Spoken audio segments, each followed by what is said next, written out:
The floorboards gave a heavy groan, the silence felt like lead. For Silas, faithful Silas, was quite definitely dead. He lay beside the silver tray, the teapot growing cold. The only friend I'd spoken to in 50 years all told. I poked him with my walking stick, he didn't make a sound, just stared up at the ceiling beams from there upon the ground. He'd bought my bread and sharpened quills and swept the dusty floor, while I remained a prisoner behind the heavy door.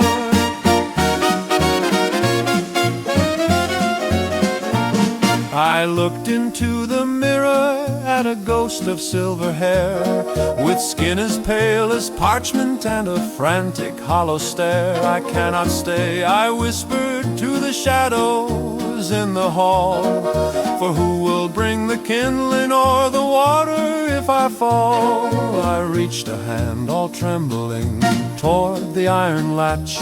My heart was drumming like a bird that's met a tabby's snatch. The hinges shrieked a rusted song, a protest at the light, as 50 years of safety vanished quickly from my side.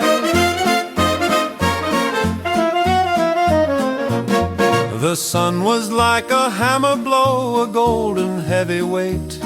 It blinded me and burned my eyes beside the garden gate. The air was not the stagnant scent of lavender and dust, but smelled of green and growing things, of rain and damp and rust. The trees had grown like giants since I saw them as a lad.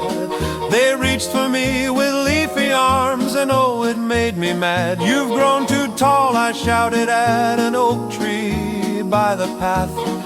It didn't seem to care at all or fear my hermit's wrath.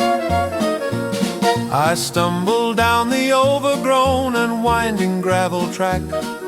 With every step a quiet voice was screaming, "Go on back."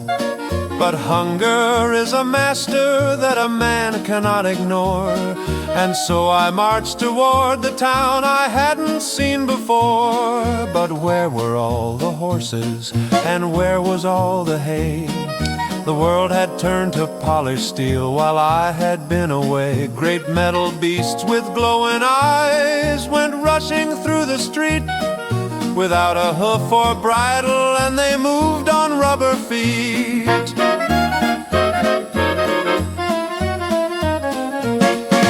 People walked with glowing glass pressed tight against their ears. I felt the sudden heavy salt of 50 years of tears. They wore such strange and shiny clothes, they moved with such a pace, while I stood like a gargoyle with a bewildered ancient face. I found a shop with sliding doors that opened on their own. I nearly fainted in the dirt and let out such a groan. Inside were rows of magic boxes, colors bright and loud. I felt like I was floating on a strange neon cloud.